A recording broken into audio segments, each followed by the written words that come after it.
அப்போ ராமாயணம் மகாபாரதம் இதெல்லாம் கேக்குறவாள்லாம் மடையன்கிறா? டேய், அதெல்லாம் ஊட்டான்ஸ்ரா. அவர் சொல்றது கரெக்ட். ராமாயணம் மகாபாரதம் இதெல்லாம் நிஜமாவே நடந்துச்சா? வெறும் உடான்ஸ் சார். எப்படி தெரியும் உடான்ஸ்னு? அதான் நீலகண்டன் சார் சொல்றாரு. ஓ, நீலகண்டன் தான் இனிமே உங்களுக்கு அத்தாரிட்டி. இதை பொறுத்த அளவுல நீலகண்டனுக்கு தெரிஞ்சது அவ்வளவுதான். கரெக்ட். அதுதான். ஏன் சார் ஒண்ணு கேக்குறவங்கள, இந்த அவுரங்கசீப் இருந்தாரு பாத்திருக்கீங்களா? உங்க சித்தப்பாவா அவரு? மராட்டிய வீரர் சிவாஜி இருந்தாரு. எப்படி தெரியும் இதெல்லாம்? புஸ்தகத்துல படிச்சிருக்கேன். இதுவும் புஸ்தகத்துல இருக்க. ராமாயணம் மகாபாரதம் எல்லாம் படிங்களா? அதுவும் நிஜமாயிடுவேன் சார். அது சரித்திரம் சார். அது சரித்திரம். சரித்திரம். சரித்திரம்ன்றது என்ன சார்? நீங்க நேரம் பார்த்தது அது யாரோ எப்பப்போ எழுதி வச்சதுதான். அண்ட் எவன் எழுதி வச்சது? இன்னைக்கு இருக்கிறவன் அன்னைக்கு இருந்ததை பத்தி எழுதுறான். அதனாலதான் ஒரு பிரிட்டிஷ் அறிஞர் சொன்னாரு, சரித்திரம்ன்றது ஒரு பொய் மூட்டைன்னு. அது மட்டும் பரவாயில்ல உங்களுக்கு. சரி, இதெல்லாம் விடுவோம் சார். உங்க தாத்தாவுக்கு தாத்தாவுக்கு தாத்தா இருந்தாரா? இருந்தாரு. நல்ல மனுஷனா? ரொம்ப நல்ல மனுஷன். ஓ, எப்படி சார் தெரியும்? எங்க தாத்தா சொல்லியிருக்காரு. உங்க தாத்தா சொன்னா நம்புவீங்க. இது வியாசர் வால்மீகி எல்லாருக்கும் தாத்தா சார். இது சொன்னா நம்ப மாட்டீங்களா? அது எழுதி வச்சாக்க சார் இதெல்லாம் பிராமணங்க டாமினேட் பண்ணணும்னு சொன்ன கதைங்க சார். இதெல்லாம் பிராமணங்க சொன்ன கதைங்க. வியாசரும் பிராமணர் இல்ல, வால்மீகியும் பிராமணர் இல்ல. வியாசர் ஒரு மீனவ பெண்மணிக்கு பிறந்தவர், வால்மீகி ஒரு வேடுவர். இவங்க ரெண்டு பேரும் பிராமின்ஸ் சொல்லியிருக்காங்களா? சரி, அவங்க யார பத்தி சொன்னாங்க? வால்மீகி சொன்னது ராமரை பத்தி. ராமர் ஒரு சத்திரியர், பிராமணர் இல்ல. வியாசர் சொன்னது கிருஷ்ணரை பத்தி. கிருஷ்ணர் யாதவ குலத்தை சார்ந்தவர், அவரும் பிராமணர் இல்ல. சார் சொன்னவங்களும் பிராமணன் இல்ல, சொல்லப்பட்டவங்களும் பிராமணன் இல்ல. எதுக்கு அவங்க சொல்லணும்? இது பிராமின் டாமினேஷனுக்காக சொல்லப்பட்டதுன்னு எப்படி சொல்றீங்க? அப்படின்னா அவங்க பிராமண தானே வசதியா காட்டியிருக்கணும். யாரோ ஒரு பிராமணர், அவர் ஒரு ராஜாவா இருந்தார், அவர் அப்பேற்பட்ட அரசர், அப்படிதானே கதையை சொல்லணும். அவரு அப்படி சொல்லலையே அவங்க.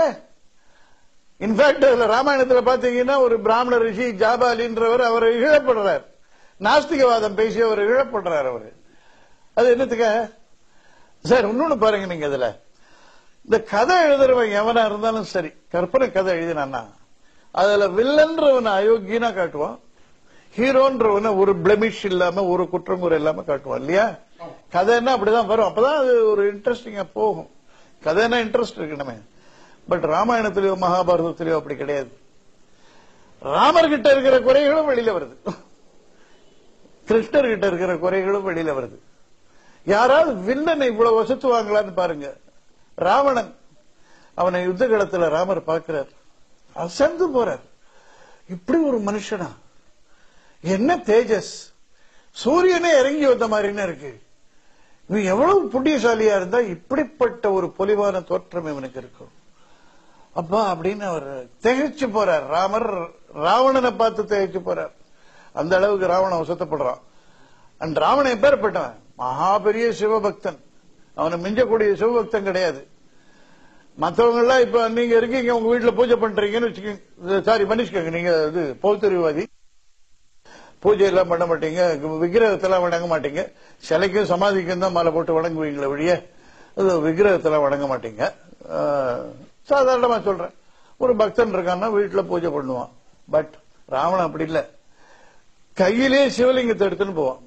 ஒரு தங்க பொட்டி வச்சிருப்பான், அதுக்காக கையிலேயே எடுத்துன்னு போவான். எங்க நல்ல புஷ்பங்களையும் நல்ல தண்ணீரையும் பார்க்கிறானோ அங்க உட்காந்துருவான், சிவ பூஜையை நடத்துவான். அந்த மாதிரி சிவபக்தன் அவன் போற்றப்படுறான். அவனுக்கு தெரியாத சாஸ்திரம் கிடையாது, வேதம் கிடையாது. இத்தனையும் ராவணனுடைய குணாதிசயம்னு போற்றப்படுறான். யாராவது வில்லனை அப்படி வசத்துவாங்களா? சரி, மகாபாரதத்தை எடுங்க. கிருஷ்ணர் மேல துரியோதனை காரி உமிழாத குறையா திட்டுறான் யுத்த முடிவுல. அதுக்கு முன்னால சிசுபாலன் திட்டுறான். அதெல்லாம் அதுல வருது. பெரிய ஆர்குமெண்ட்ஸ் ஓடணும். துரியோதனன் கிருஷ்ணரை பார்த்து யுத்த முடிவுல சொல்றான், நீ ஜெயிச்சது ஒரு ஜெயிப்ப, இது ஒரு வெற்றிய. எல்லாம் ஃப்ராட் பண்ணி தானே ஜெயிச்சீங்க, எல்லாம் தந்திரம்.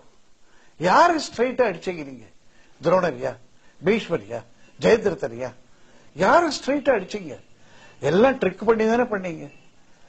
கடைசியில இந்த பீமை என்ன அடிச்சது எப்படி தொடையில கதை யுத்தத்துல ஃபவுல் கேம், அது தொடையில அடிக்கிறது, இடுப்புக்கு அடிக்கிறது, அப்படி அடிச்சு அது ஒன் சிக்னல் மேல நடந்த காரியம் இது.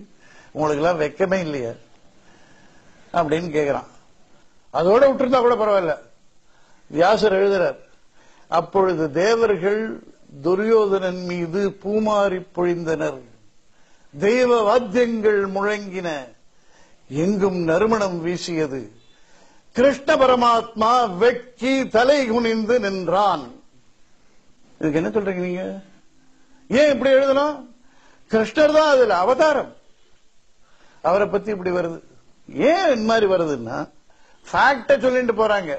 இந்த கேரக்டர் வசத்திரமா, இந்த இடத்துல இந்த கேரக்டர் தாழ்த்தரமா, இதெல்லாம் பார்க்கல. Facts facts facts. அதனாலதான் அப்படி வருது. ஹிஸ்டரின்றப்போ ஒருத்தகிட்ட இருக்கிற நல்ல குணமும் வரும், கெட்ட குணமும் வரும். இதெல்லாம் ஹிஸ்டரின்றதுனாலதான் அது வருது. இதை தவிர பாத்தீங்கன்னா நீங்க இந்த இன்னைக்கு ஆராய்ச்சிகள்ல எவ்வளவோ கிடைக்கிறது. துவாரகையில இது கிடைச்சதுன்றாங்க, சிலோன்ல இது கிடைச்சதுன்றாங்க. சேது பிரிட்ஜ் எடுத்துக்கோங்க சார், உலகத்துல அந்த மாதிரி ஃபார்மேஷன் கிடையாது. அது எங்க வருது? ராமாயணத்துல வருது. ராமாயணத்துல அதனுடைய புனிதத்தன்மையை பத்தி அவ்வளவு சொல்லியிருக்கு. சேது பிரிட்ஜை பத்தி ராமரே சொல்றார் சீதைக்கு காமிச்சு. இங்க வந்தாங்கன்னா எல்லா பாவமும் தீர்ந்துடும், எதுலையும் தீராத பாவம் இங்க இதை வந்து பார்த்தா போறோம் அப்படின்றார். இதெல்லாம் எதுனால? ஃபேக்ட்ஸ். அதனாலதான் அன்னைக்கு இருக்கிறது இன்னைக்கே இருக்கு, அழியாம. இதெல்லாம் ஃபேக்ட்ஸ். உங்களுக்கு தோல்வி அதெல்லாம் ஏன் இப்படி வெறுமை வந்ததா? கற்பனைங்க. அன்னைக்கு ராமர் சொல்லிட்டார், வால்மீகி சொல்லிட்டாருன்றதுக்காக எவனோத்த வந்து அப்புறம் கட்டினான் அந்த சேத்து பிரிட்ஜ. இதெல்லாம் ஃபேக்ட்ஸா இருக்கிறதுனாலதான் இவ்வளவு நாள் தாங்கி நிக்கிறது. அதுக்கெல்லாம் ஒவ்வொன்றுத்துக்கும் ஆதாரம் கிடைச்சுன்னு இருக்கு. இந்த சேது பிரிட்ஜ் இப்ப நான் சொன்னாக்க உடான்னு சொல்லுவீங்க. நாசாவே போட்டோ எடுத்து காமிச்சுட்டான், அமெரிக்கன் ஸ்பேஸ் ரிசர்ச் சென்டர். அதுக்கப்புறம் என்ன சொல்றது அதை பத்தி? துவாரகால அவ்வளவு கிடைக்கிறது விஷயங்கள். யாதவர்கள் அங்க வாழ்ந்தார்கள், அதுல கிருஷ்ணர் இருந்தார்ன்றதுக்கு ஆதாரங்கள். இத்தனைக்கு அப்புறமும் இதெல்லாம் கதை டுபாக்கூர் அப்படின்னா என்னத்த சொல்றது? உங்களை பத்தி பரிதாபப்படலாம், அவ்வளவுதான்.